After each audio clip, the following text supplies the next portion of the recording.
Assalamualaikum warahmatullahi wabarakatuh. Saya Haslinda, CGP Angkatan 7 dari Kabupaten Luwu, Provinsi Sulawesi Selatan.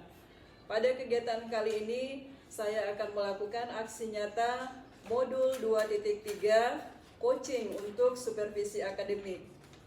Kemudian pada kesempatan kali ini, saya akan mempraktekkan 3 kegiatan. Yang pertama adalah kegiatan pra-observasi, yang kedua observasi, dan yang ketiga pasca observasi.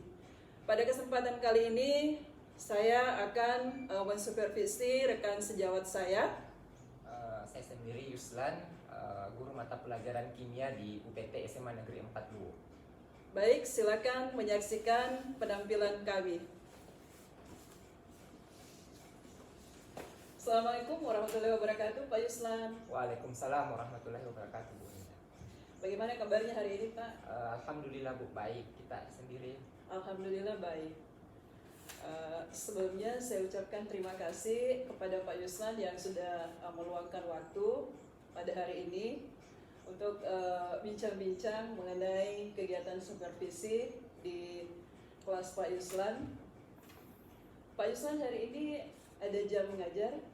Kebetulan hari ini kosong, Bu. Alhamdulillah. Jadi momennya tepat ya, Pak? Ya, betul sekali. Iya. Materi yang Pak Yuslan akan ajarkan tentang apa nih? Ya, kebetulan pekan depan itu di kelas 10 sudah masuk pada materi reaksi reduksi oksidasi. Baik, reaksi reduksi oksidasi. Redox, Pak ya? Ya, redox. Iya. Tujuan pembelajaran yang Bapak ingin capai? Ya, di materi ini sesuai dengan silabus. Adapun tujuan pembelajaran yang ingin dicapai ya melalui pembelajaran problem based learning atau pembelajaran berbasis masalah yang saya kombinasikan dengan pembelajaran berdiferensiasi dan sosial emosional.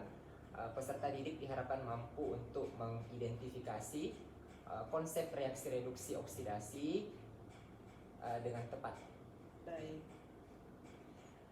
Selanjutnya, kira-kira area pengembangan yang Pak Yuslan hendak capai bisa diceritakan? Ya, adapun yang ingin dicapai dari pembelajaran kali ini, jadi tadi kan saya katakan saya kombinasikan dengan diferensiasi dan sosial emosional. Nah, kita tahu bersama bahwa kalau mata pelajaran kimia umumnya IPA ya, terutama di pelajaran saya kimia, anak-anak cenderung merasa takut dan susah untuk belajar. Jadi dengan kombinasi ini, ketiga ini PBL, kemudian diferensiasi, kemudian sosial emosional, saya harapkan di pembelajaran itu peserta didik dapat lebih bergairah untuk dalam belajar, kemudian semangat sehingga mereka merasa aman, nyaman di kelas untuk belajar.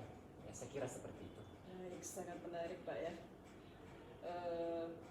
PBL dikombin dengan diferensiasi yang terintegrasi dengan PSE sehingga anak-anak lebih nyaman dalam mengikuti proses pembelajaran di kelas. Seterusnya, Pak Yuslan, strategi yang dipersiapkan? Ya, tentu dalam proses pembelajaran kita harus melakukan strategi sehingga tujuan yang hendak dicapai itu akan tercapai dengan baik. Nah, strategi ini, jadi saya mengambil tadi model PBL ya, problem based learning atau pembelajaran berbasis masalah. Nah, di PBL itu terdapat sintak-sintak atau langkah-langkah pembelajarannya. Mulai yang pertama itu peserta didik diberikan atau disajikan sebuah masalah, apakah itu berupa gambar, video, dan sebagainya. Kemudian peserta didik itu dibentuk dalam kelompok ya, terdiri atas 4-5 orang per kelompok. Setelah disajikan berupa video atau gambar, peserta didik melakukan pemeriksaan terhadap video tersebut. Kemudian peserta didik melakukan setelah melakukan pemeriksaan, peserta didik kemudian melakukan diskusi dengan teman-teman kelompoknya terkait materi atau video yang telah disajikan itu. Kemudian guru melakukan pembimbingan apakah ada masalah atau yang kurang dipahami dari peserta didik. Setelah itu dilakukan pembimbingan, peserta didik bersama dengan rekan kelompoknya melakukan persentase di depan, kemudian diberikan tanggapan oleh kelompok lain. Setelah itu guru memberikan penguatan. Saya kira seperti itu. Iya, sangat menarik Pak Islan. Baik Pak Islan, kira-kira kapan nih kegiatan praobservasi ini bisa kita laksanakan? Ya, kebetulan minggu depan sudah masuk di materi redox, jadi di hari Jumat Bu, misalnya di hari Jumat yang pertama. Baik, hari Jumat Pak ya. Di kelas berapa? 10 MIPA 1. 10 MIPA 1. Baik. Terima kasih atas waktunya hari ini Pak. Ya, sama-sama Bu. Insya Allah kita akan ketemu pada hari Jumat di kelas 10 MIPA 1. Sebelum kita memulai pelajaran, baiknya marilah kita berdoa. Berdoa dimulai.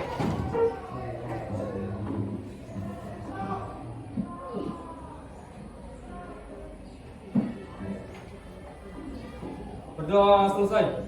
Beri salam kepada Pak Guru. Assalamualaikum warahmatullahi wabarakatuh. Waalaikumsalam.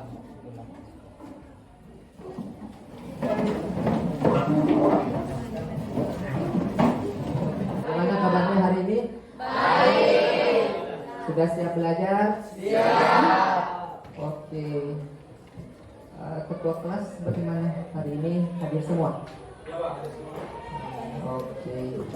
Kita lanjut. Jadi sesuai dengan materi kita hari ini, ya, kita akan membahas tentang konsep redox, reaksi, reduksi, oksidasi. Oke. Di pertemuan sebelumnya kita sudah bahas tentang larutan elektrolit dan non elektrolit. Ada yang masih ingat apa itu larutan elektrolit? Oke, silakan Saskia. Larutan elektrolit adalah larutan yang dapat menghasilkan arus listrik, sedangkan larutan non-elektrolit adalah larutan yang tidak dapat menghasilkan arus listrik. Oke, terima kasih.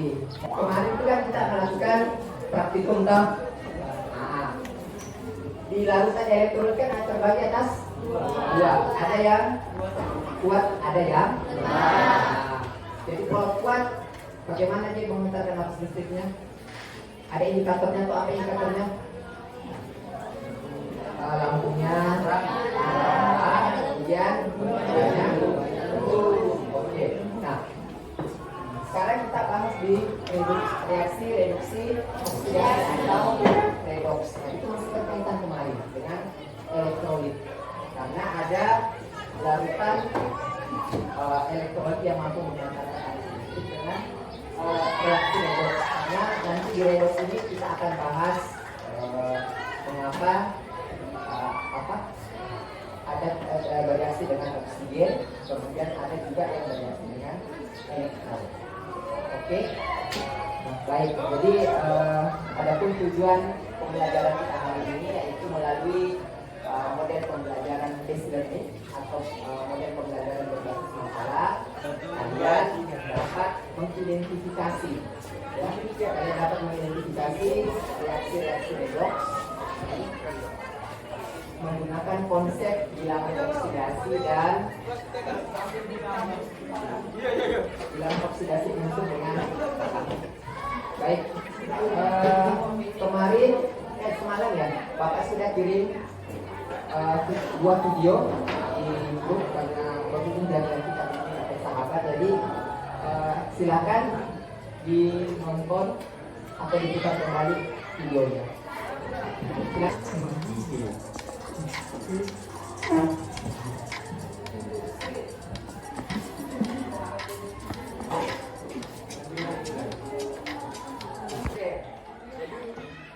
Semalam saya sudah kirim dua video tak? Video pertama tentang apa? Video besi paku ya dengan rantai yang berat. Kemudian yang kedua yang nah, sekarang perhatikan semua LKPD-nya. Perhatikan semua LKPD-nya. Di orientasi masalah situ kan kalian baru saja menonton video. Jadi pada orientasi masalah itu kalian akan menuliskan apa-apa saja yang terkait dengan video yang kalian barusan nonton. Jadi nanti dipisah ya, dari video 1 tentang apa, kemudian di video kedua tentang apa. Tuliskan semua yang kalian lihat. Ya, tuliskan sebanyak mungkin informasi yang kalian peroleh dari kedua video tersebut. Oke, silakan.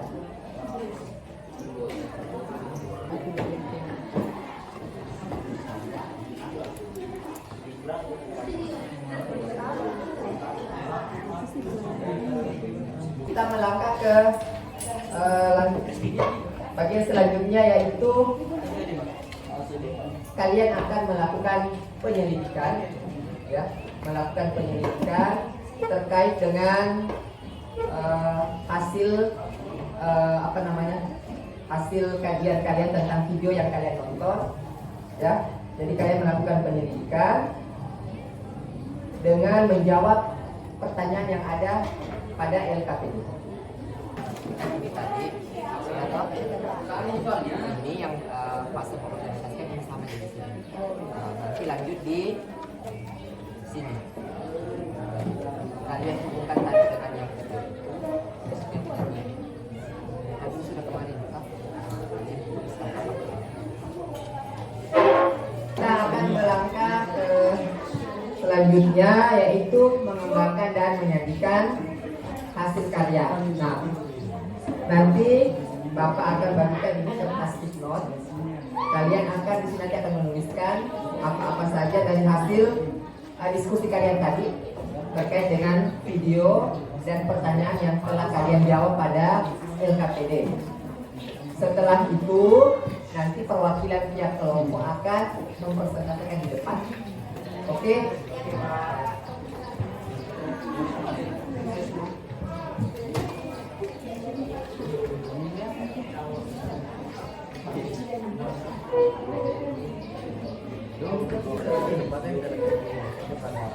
Kita presentasi. Siapa yang duluan mau, atau kelompok 1 duluan? Ya, silakan kelompok 1. Bismillahirrahmanirrahim. Perkenalkan, kami dari perwakilan kelompok 1 akan mempresentasikan hasil kerja dan diskusi dari kelompok kami. Insya Allah yang akan disampaikan oleh saudari Kia. Oke, di sini kami akan mempresentasikan hasil kerja kelompok kami. Pada video pertama, telah kami simpulkan bahwa paku dan rantai yang berkarat setelah mengalami proses yang disebut oksidasi. Pada video kedua, kami dapat menangkap bahwa irisan daging apel yang berubah menjadi warna coklat terjadi karena adanya proses reaksi oksidasi antara zat-zat dalam buah apel oleh oksigen di udara. Jadi, enzim fenolase di dalam jaringan apel akan mengalami kontak dengan oksigen di udara dan mengoksidasi komponen fenolik atau tak berwarna menjadi senyawa kuinon hingga menjadi pigmen coklat atau melanin. Tetapi buah tersebut tidaklah busuk. Sekian dari kami, saya kembalikan kepada saudara Sisa. Itulah tadi hasil presentasi dari kelompok kami. Semoga apa yang tadi disampaikan bisa bermanfaat bagi diri kami pribadi dan juga kepada teman-teman semua. Diakhiri dengan ucapan Assalamualaikum warahmatullahi wabarakatuh. Waalaikumsalam warahmatullahi wabarakatuh. Terakhir, kelompok 5.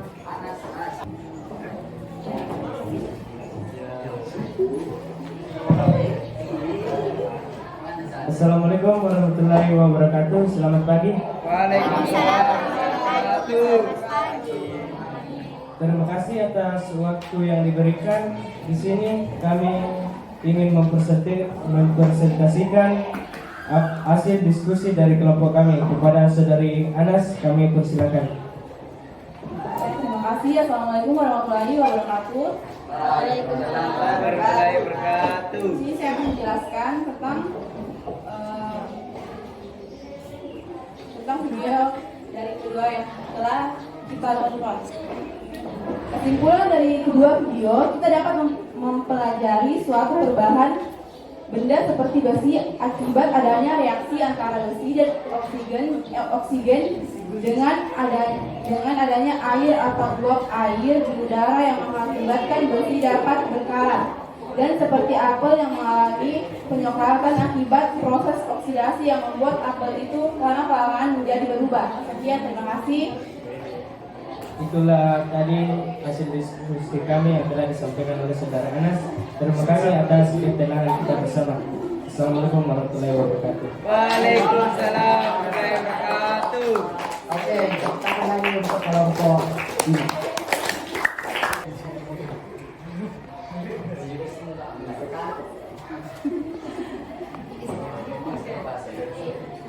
Jadi 5 kelompok sudah mempresentasikan hasil diskusinya.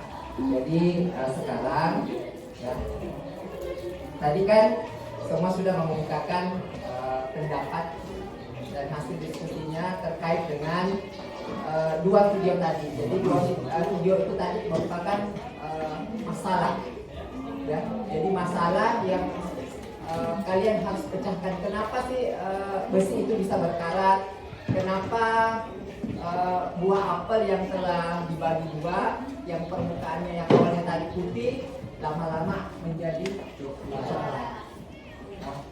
Nah, tadi sudah ada beberapa yang saya kira jawabannya semua sudah benar. Tapi masih ada yang belum lengkap. Jadi tadi sudah disinggung oleh kelompok 1 kayaknya tidak salah, terutama pada buah apel itu tadi ya sempat singgung ada enzim ya ada zatnya.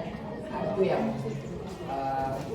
yang menyebabkan sehingga buah apel tadi itu bisa mengalami pencoklatan. Ada enzim di situ yang bereaksi dengan oksigen sehingga menyebabkan reaksi pencoklatan. Begitupun juga dengan besi yang awalnya tadi ada di awal video itu paku yang masih baru, kemudian lama berkarat. Begitupun juga dengan rantai yang masih baru, kemudian berkarat.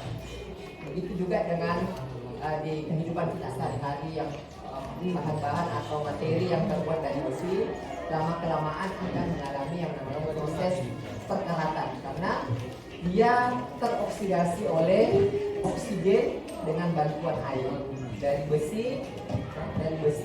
Nah, di sini kita lihat di reaksi ini ya, reaksi dengan pengikatan dengan oksigen. Kalau dia mengikat oksigen, ya, dia dari 2BH ditambah oksigen menghasilkan 2BAO. Kemudian yang reduksinya, nah, kalau yang reaksi yang kedua ini kita balik, ya, dari Fe ditambah O2 menjadi FeO atau sebaliknya jadi Fe ditambah O menghasilkan Fe2O3. Yang Fe2O3 itu yang namanya nanti karat, sehingga menyebabkan perkaratan pada besi. Dari pembelajaran kita hari ini ada yang 1 atau 2 orang yang bisa memberikan kesimpulan secara menyeluruh. Saya, Kak. Oke, silakan Bintang. Berdasarkan konsep redox, berdasarkan pengikatan dan pelepasan oksigen menyatakan reduksi adalah pelepasan oksigen dan oksidasi adalah pengikatan oksigen. Sedangkan konsep redox berdasarkan penyerapan dan penerimaan elektron menyatakan oksidasi adalah pelepasan elektron dan reduksi adalah penyerapan elektron. Oke, masih ada satu. Perbedaan antara konsep redox berdasarkan pengikatan dan pelepasan oksigen dengan konsep redox berdasarkan penyerahan dan penerimaan elektron adalah pada konsep redox yang pertama atau yang konsep redox berdasarkan pengikatan dan pelepasan oksigen itu oksigen dan reduksinya melepas oksidasinya menerima oksigen dan reduksinya melepas oksigen. Sedangkan pada konsep redox kedua atau redox yang berdasarkan penyerahan dan penerimaan elektron adalah oksidasinya melepas elektron dan reduksinya menerima elektron. Oke, terima kasih 2 orang yang sudah memberikan kesimpulan kita pada pembelajaran kita hari ini. Jadi saya kira jelas. Ada yang ditanyakan? Saya kira jelas ya terkait dengan dua video dengan kaitannya dengan dua konsep redox ini, yaitu pengikatan pelepasan oksigen dengan pengikatan dan pelepasan dengan elektrol.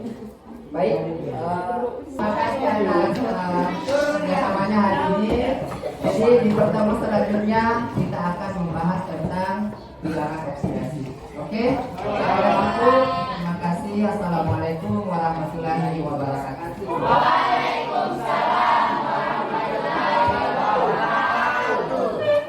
Assalamualaikum warahmatullahi wabarakatuh. Waalaikumsalam warahmatullahi. Saya Haslinda, CGP Angkatan 7 dari Kabupaten Luwu, Provinsi Sulawesi Selatan, kelas 7-18.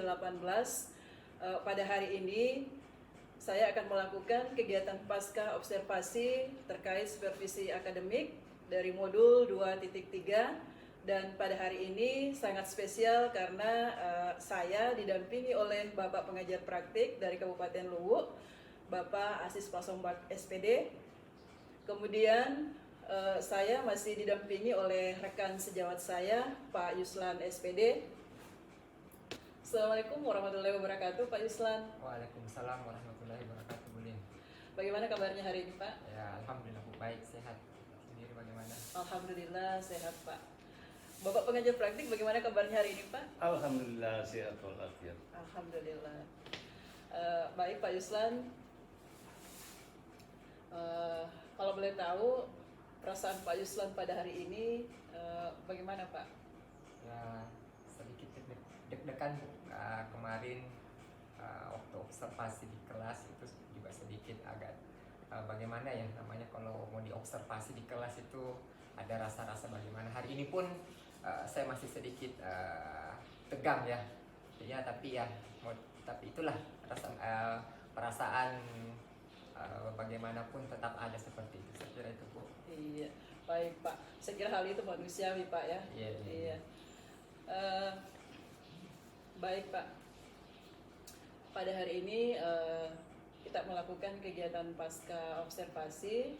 Setelah yang kemarin 2 kali pertemuan itu kita sudah melakukan pra observasi dan observasi di kelas.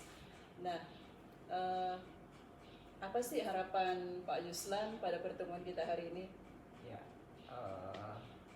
harapan yang ingin hendak saya capai dari perbincangan kita hari ini, saya berharap dari pengalaman kemarin pembelajaran di kelas, itu kan saya menerapkan 3 model pembelajaran. Jadi saya harapkan ada umpan balik yang bisa saya peroleh, sehingga pembelajaran yang saya terapkan di kelas kemarin itu jauh lebih baik dan bisa ditiru atau diaplikasikan oleh teman guru lain dalam pembelajaran di kelas. Saya kira seperti itu. Baik Pak. Nah, dari kegiatan pembelajaran yang Bapak lakukan kemarin, kira-kira tujuan pembelajarannya ini dapat dicapai oleh peserta didik atau bagaimana Pak? Ya, kembali lagi dari pengalaman kemarin waktu observasi di kelas, saya melihat secara umum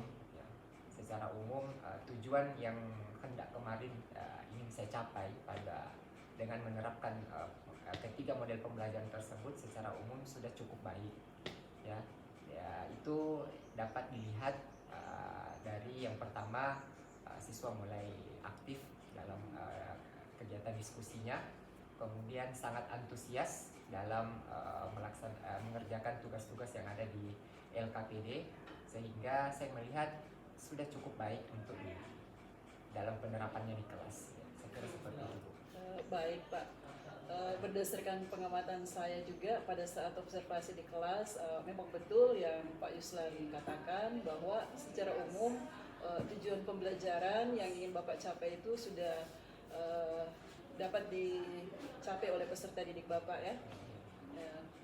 Apalagi Bapak mengcombine PBL, diferensiasi dan PSE. Saya kira ini sangat menarik.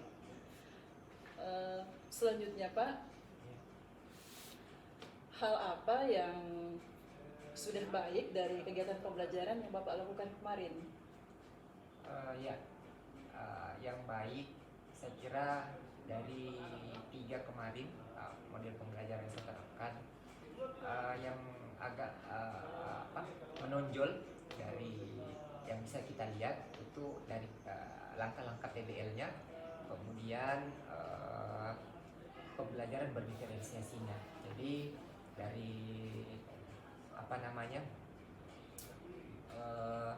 PBL-nya itu sudah sesuai dengan sintak-sintak atau langkah-langkah pembelajaran, kemudian di diferensiasi saya berikan berupa video pembelajaran, kemudian buku teks, sehingga terjadi kolaborasi antara dari PBL-nya kemudian diferensiasinya. Jadi suatu kombinasi yang saya kira cukup tepat untuk diterapkan dalam proses pembelajaran.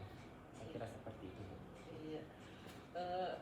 Terus hal-hal apa kira-kira yang menurut Pak Yuslan masih perlu dikembangkan ke depannya? Iya, kemarin itu dari yang saya lihat pada saat pembelajaran, kemarin kan 3 segmen saya gunakan, ada PBL, ada diferensiasi, dan PSE. Nah, saya melihat PSE yang di sini yang sosial emosionalnya yang saya melihat masih sangat kurang untuk kemarin saya aplikasikan, sehingga anak-anak masih ya terlihatlah masih agak kurang ya. Jadi di sini KSE yang PSE ya, pembelajaran sosial emosional yang masih perlu untuk lebih ditekankan dalam pembelajaran di kelas. Saya kira seperti itu. Iya. Jadi kedepannya Pak Yuslan lebih mengembangkan PSE dalam proses pembelajarannya, terutama pembelajaran yang Bapak lakukan mata pelajaran kimia ya Pak ya? Iya, betul sekali Bu, yang dianggap tanda kutip ini ya, tanda kutip dianggap susah oleh peserta didik. Iya, betul sekali. Jadi dengan PSE nantinya pembelajaran akan lebih menyenangkan, anak-anak lebih bersemangat, lebih bahagia dalam mengikuti pembelajaran ilmu mampu. Kemudian rencana tindak lanjut untuk menangani hal yang masih perlu dikembangkan tadi ini seperti apa, Pak Yuslan? Ya, karena tadi saya katakan yang masih perlu untuk kita perbaiki dalam pembelajaran ini tadi PSE-nya, sehingga saya berencana untuk berkolaborasi dengan salah satu rekan sejawat saya di bidang studi kimia untuk bagaimana mengkombinasikan lagi secara lebih baik dari ketiga model ini, sehingga dalam proses pembelajaran itu peserta didik jauh lebih bersemangat, antusias dalam proses pembelajaran. Saya kira seperti itu. Nah, kapan deh kira-kira Pak Yuslan ingin melakukan rencana? Ya, kalau saya lihat karena pekan ini masih, misalnya mungkin pekan depan saya berencana ajak teman, mungkin juga ibu nanti bisa saya ajak sekaligus bergabung dan melihat bagaimana penerapan dari kolaborasi 3 model pembelajaran tersebut, sehingga terjadi suatu model pembelajaran yang mengasihkan, menyenangkan bagi peserta didik, dan kita juga sebagai guru nyaman dalam membelajarkan anak-anak kita di kelas. Saya kira seperti itu, Bu. Baik, Pak Yuslan. Saya tunggu Pak ya minggu depan. Siap-siap, nanti juga Ibu akan kami undang untuk melihat bagaimana kolaborasinya. Baik Pak. Terima kasih atas waktu yang sudah diluangkan pada hari ini. Sama-sama, Bu. Iya. Harapan saya semoga apa yang menjadi harapan dari Pak Yuslan ini bisa diwujudkan, bisa dicapai. Iya. Demikian kegiatan pasca observasi dari saya. Saya akhiri. Assalamualaikum warahmatullahi wabarakatuh.